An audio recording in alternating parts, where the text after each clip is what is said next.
Olá pessoal, hoje nós vamos ter a nossa aula de radiografia sobre alterações metabólicas e do desenvolvimento em cães e gatos. Algumas das doenças que eu vou citar nessa aula acontecem em grandes animais e em seres humanos também. Pode ser até que algum de vocês tenha alguma dessas doenças, é relativamente comum, porém aqui o foco é em clínica de pequenos animais. Eu classifiquei essas doenças em 3 partes da aula, em distúrbios em articulação, distúrbios ósseos e distúrbios metabólicos. Fiz essa classificação de acordo com um dos autores bases da nossa matéria, mas pode ser que vocês achem essas doenças com classificações diferentes em outros livros, outros artigos. O motivo é que essas doenças muitas vezes não têm uma única causa, dificilmente tem uma única causa. Não é igual uma fratura porque o cachorro caiu da laje, não. Tem várias causas envolvidas geralmente, que nós chamamos de multifatoriais. Ou até elas não têm uma causa esclarecida até hoje. Então tem algumas doenças que eu trataria aqui que nós não temos uma causa, não sabemos, tem apenas hipóteses. Então vamos começar com alterações do desenvolvimento em articulações. Então, essa lista pode ser que vocês conheçam algumas doenças ou até todas. Essas doenças que nós trataremos são osteocondrite ou osteocondrose dissecante. Coloquei os dois nomes porque há divergência entre autores. Alguns usam osteocondrite devido à inflamação, outros osteocondrose devido à degeneração que a inflamação causa. Mas na pesquisa vocês acham com os dois termos. Displasia do cotovelo, necrose asséptica da cabeça do fêmur, displasia coxofemoral, que é bem famosa, luxação de patela também, e ruptura de ligamento cruzado. Aqui o termo ruptura também muitas vezes é usado como insuficiência do ligamento cruzado. Lembrando que nós temos vários ligamentos ao redor do joelho e eu vou falar disso com vocês também. Aqui nós temos uma informação importantíssima para vocês como médicos, que a aparência radiográfica sempre vai depender do tempo de evolução. Ou seja, se vocês estão, vou dar um exemplo bem básico mesmo, crianças quando passam né, a adolescentes, né, na fase da puberdade. Se a criança entrou agora na puberdade, neste momento, pode ser que a pele dela esteja perfeita, mas isso não quer dizer que ela esteja com aquela pele para sempre, certo? Pode ser que daqui a um mês essa criança esteja com a pele cheia de espinhas devido à alteração hormonal. Isso também vale para cada uma dessas doenças. Então pode ser que você atenda o paciente, por exemplo, com osteocondrite, e ele esteja com o ombro relativamente ok, só mancando às vezes, você tira um raio-x, o raio-x nem é muito específico às vezes, pede para acompanhar daqui a sei lá quantos meses, e pode ser que daqui a alguns meses você tenha uma falha importante mostrando que a doença está presente. Ou até que você radiografe daqui a muitos anos, o tutor às vezes some, né? Infelizmente nós conhecemos essa realidade, que o tutor às vezes simplesmente desaparece. E pode ser que daqui a alguns anos tenha uma artrose bem importante nessa região por incongruência da articulação. Então, começando, né? Osteocondrose e osteocondrite dissecante. Aqui, pessoal, é uma imagem de ombro. É uma imagem médio-lateral, então o raio-x entra na face medial, a parte de dentro do ombro, e sai na lateral até alcançar a placa. Aqui nós temos a escápula do nosso paciente, este é o contorno dela, com a espinha aqui, que nós palpamos em animais magros ou caquéticos. A cabeça do úmero e o corpo do úmero ou diáfise do úmero. Aqui é um pedaço de uma esternebra, né, que compõe o nosso externo. E nós temos aqui a traqueia, então radiopacidade ar, então a traqueia comporta ar, que é radiotransparente. Radiopacidade mineral, afinal de contas é um osso, né, então é radiopaco. Mineral também, mineral são ossos. E aqui nós temos radiopacidade de tecidos moles, porque estamos vendo musculatura. E esse pedacinho aqui, né, para vocês sempre lembrarem, o ar é o único que é radiotransparente. O ar ele é transparente, então ele é radiotransparente, só que é o nada, é a mesa, é o ar que está ao lado do nosso paciente. A osteocondrite ou osteocondrose, ela acontece principalmente em ombro, então marquem essa imagem na cabeça de vocês. Bom, é uma doença que é uma causa comum de claudicação do ombro.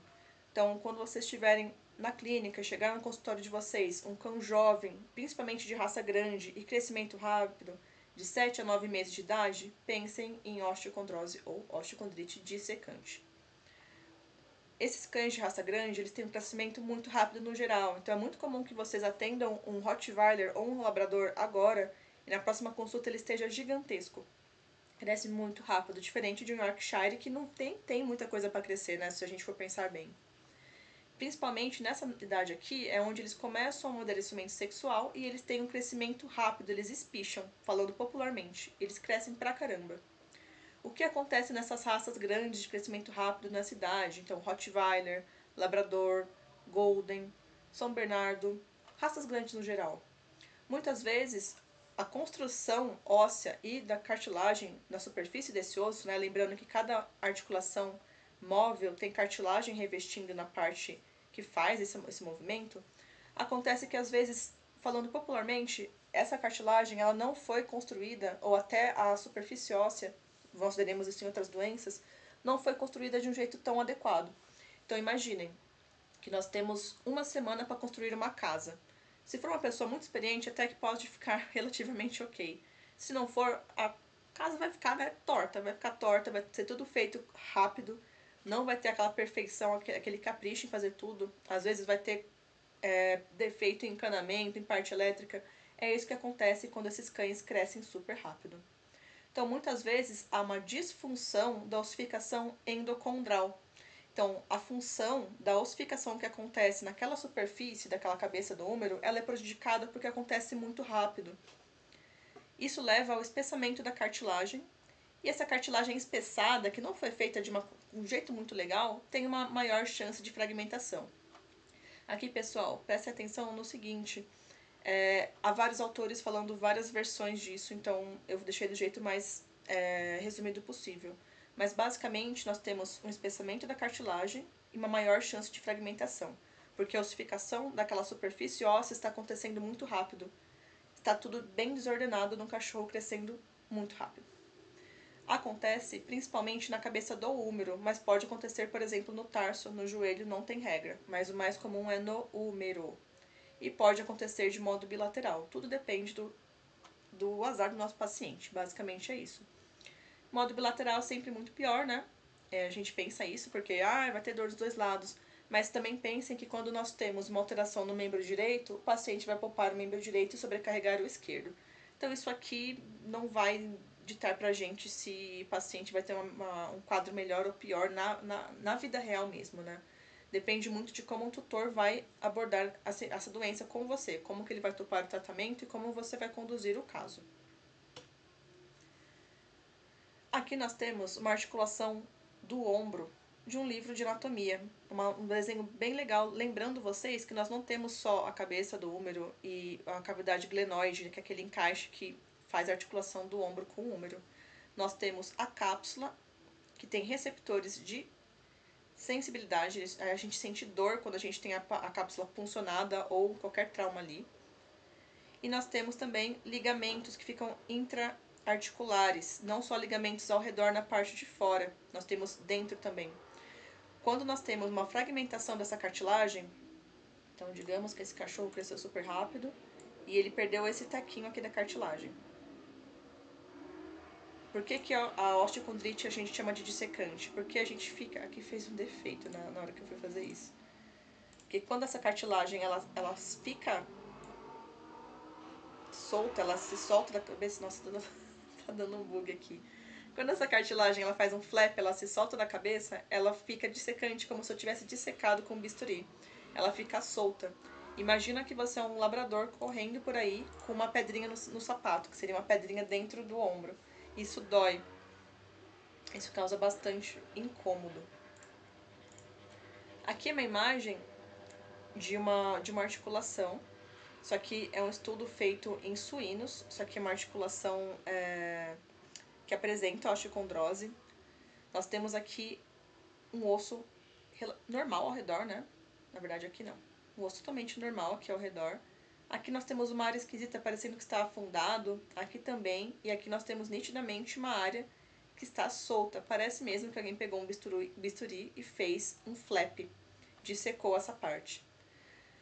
E isso é uma osteocondrose. É muito comum em suínos porque são animais de produção de crescimento rápido e de engorda. Então, basicamente, a osteocondrose é um defeito na cartilagem que faz com que tenha peça solta, esse flap, é uma pedra no sapato do nosso cachorro, ou do suíno no caso dessa imagem. Isso causa incômodo, causa inflamação. O líquido sinovial que fica aqui dentro, lubrificando essa articulação, não foi feito para entrar em contato por essas frestas com o osso. Então a inflamação é bem importante, causa bastante desconforto.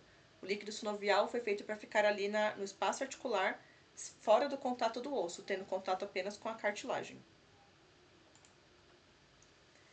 E esse fragmento, quando ele se solta, ele vira um fragmento livre, ou joint mice.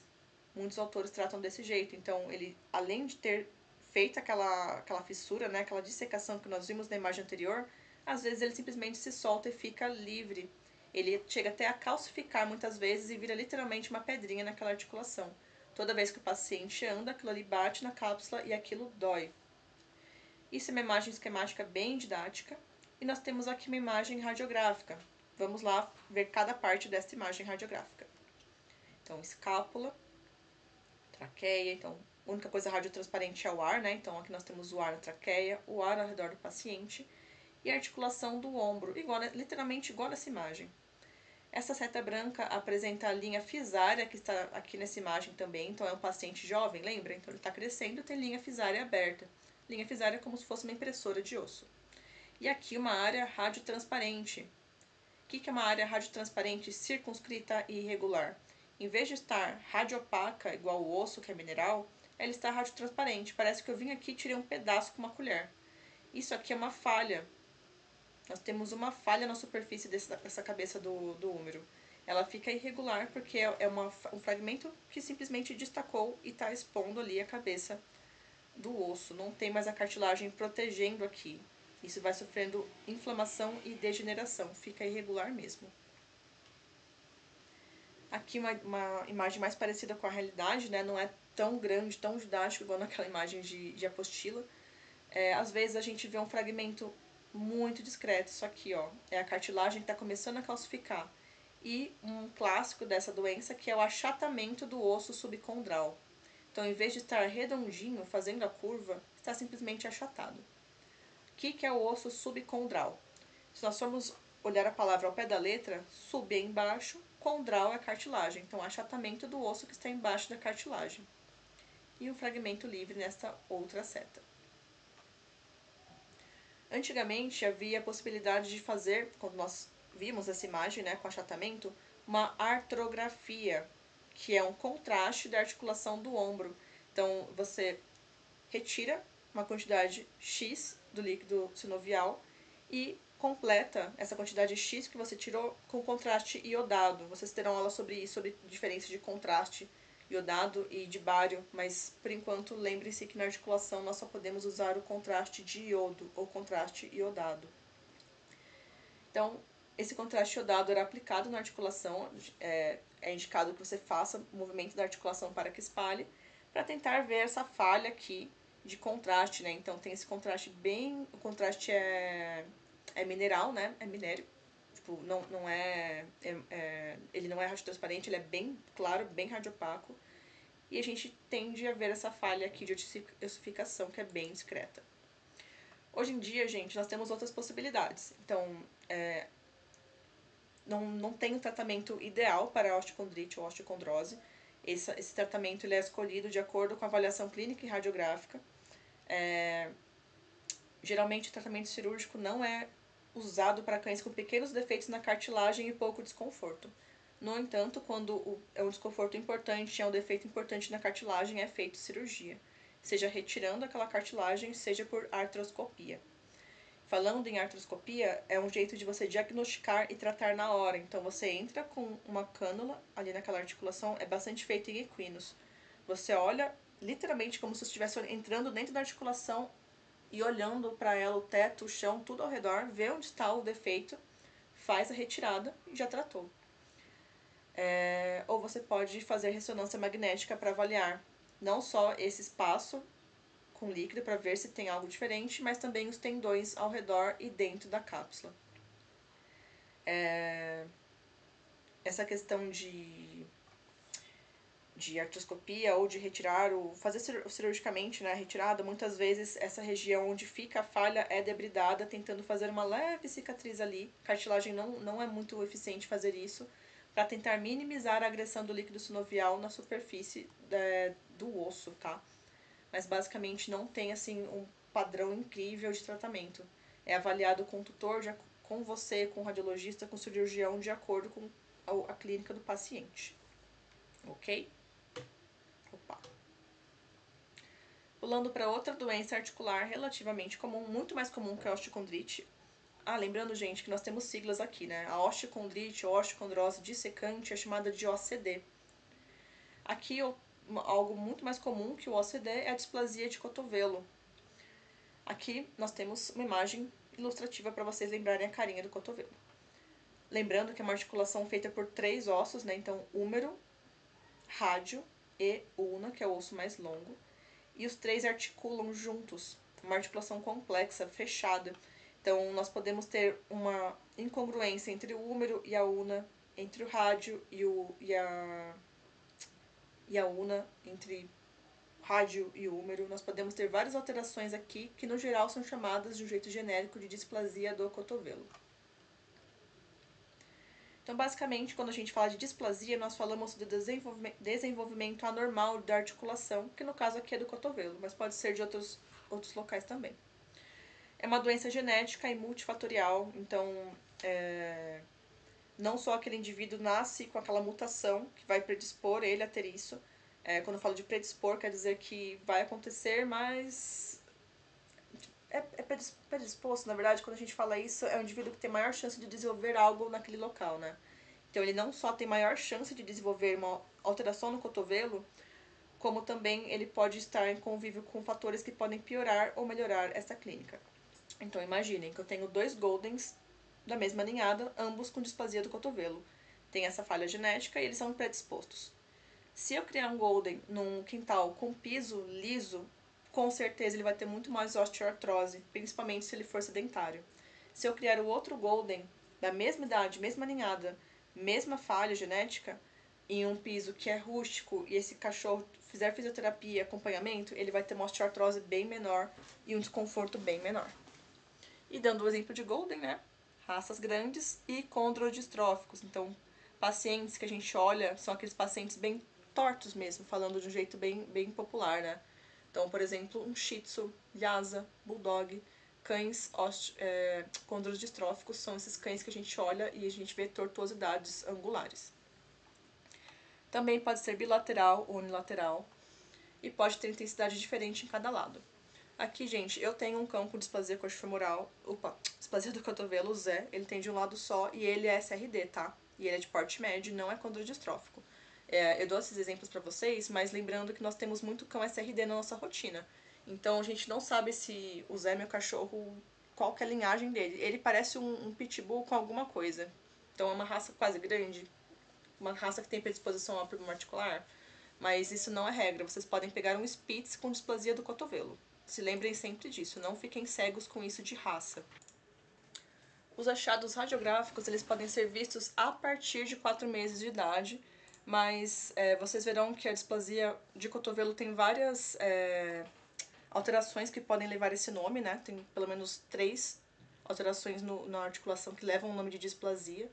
Às vezes elas são juntas ou não, e algumas são vistas um pouco antes ou depois, mas no geral 4 meses de idade.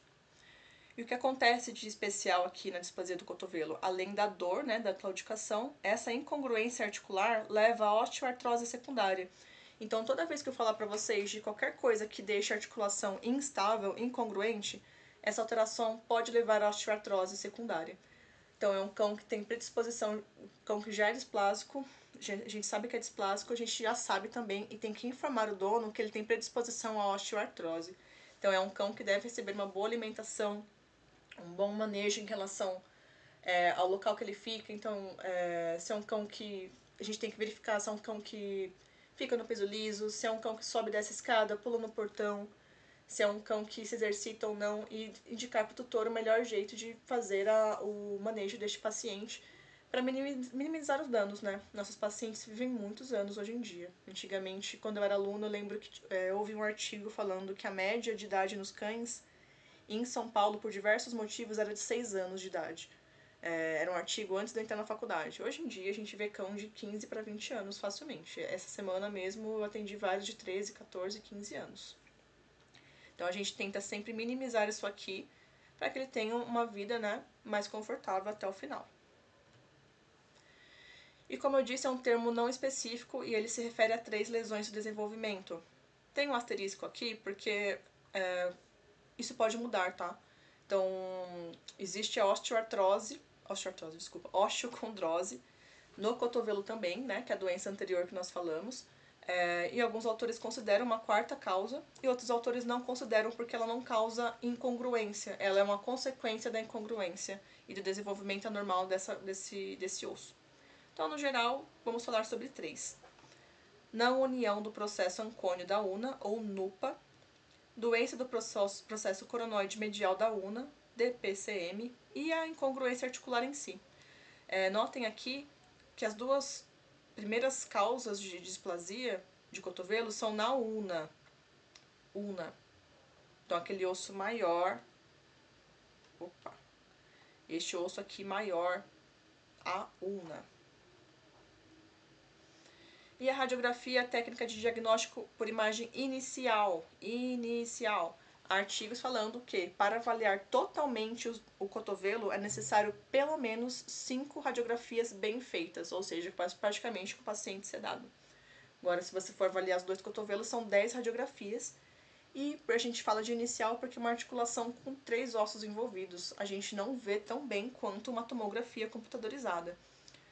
Então vocês vão receber bastante laudo relatando isso, tipo, tem uma incongruência, tem XYZ aqui não sei lá onde. Eu sugiro que você faça uma tomografia para diferencial de displasia do cotovelo. Isso é normal, tá? Não é preguiça nem nada. É que para avaliar o cotovelo, o padrão ouro é tomografia computadorizada. Assim como avaliar a OCD, o padrão ouro é ressonância magnética ou avaliar aquela articulação por vídeo. Começando com a não união do processo ancônio, ou NUPA. Basicamente, nós temos uma não união aqui nessa pontinha da una com o restante do corpo da una. Quando os pacientes são filhotes, lembra das linhas fisárias? Aqui tem uma linha fisária e ela deve se unir e virar osso.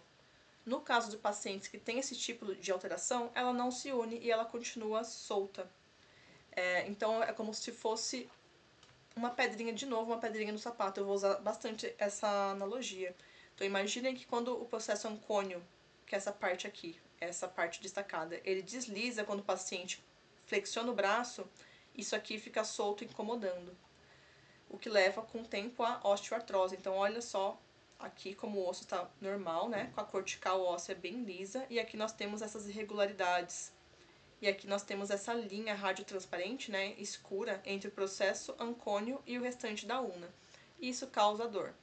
Se vocês avaliarem esse cachorro, e osteoartrose, né, se vocês avaliassem esse cotovelo aqui, não tem a idade desse animal, dessa radiografia. Mas quando o paciente tem 1 ano, não terá essa osteoartrose. Quanto mais tempo passa, mais instabilidade, o corpo tenta resolver a inflamação e a instabilidade fazendo essa proliferação óssea, e mais artrose vai ter. Basicamente, a artrose é o jeito que o corpo tem de tentar resolver aquela inflamação e aquela instabilidade da articulação. Muitas vezes, gente, quando chega nesse nível aqui, é que nessa foto está bem visível que tem uma não união aqui no processo ancônio. Muitas vezes, quando passa deste nível aqui de artrose, é até difícil a gente falar de onde que veio essa artrose. A gente não tem como falar, porque é uma não união do processo ancônio junto com doença do processo coronoide medial ou X. Às vezes fica até difícil, a gente fala da incongruência e da osteoartrose.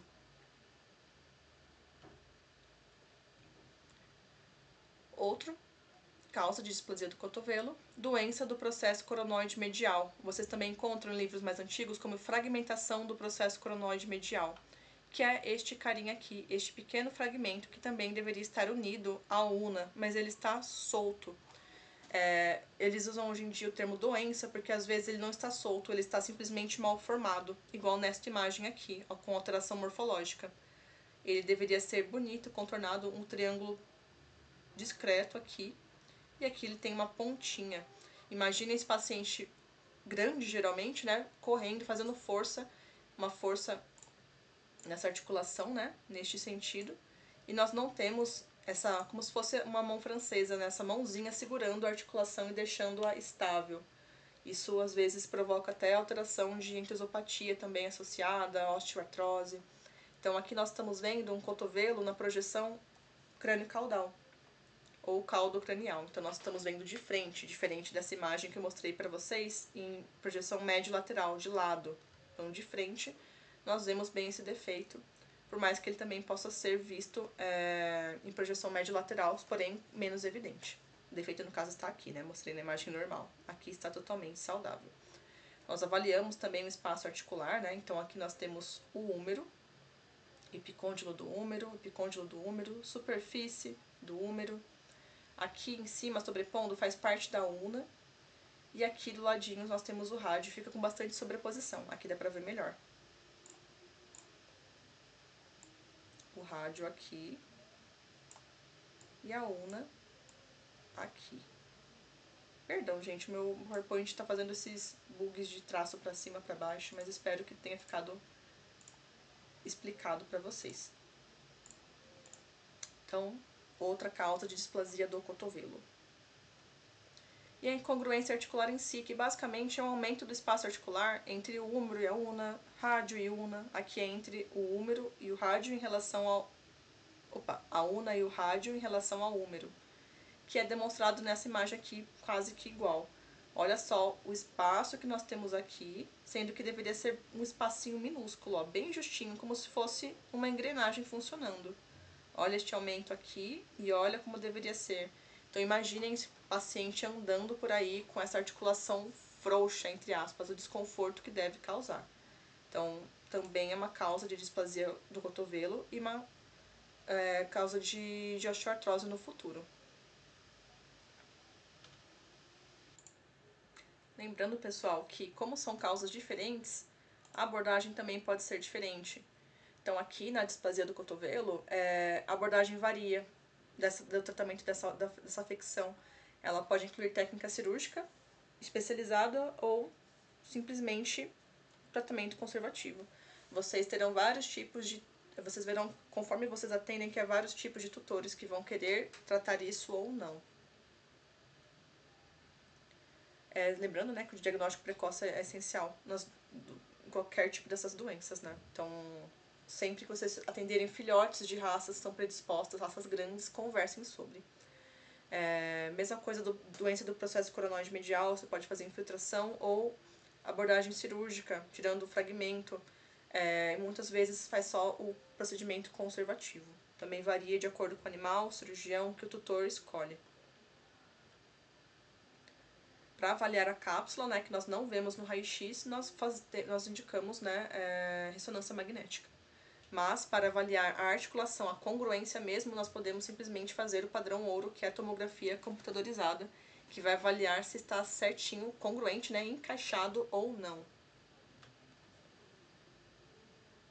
Então, aqui nós temos outro exemplo, né, aqui um cotovelo saudável, com uma linha bem fininha aqui na articulação, que também é a articulação entre o rádio e a una, e aqui nós temos um aumento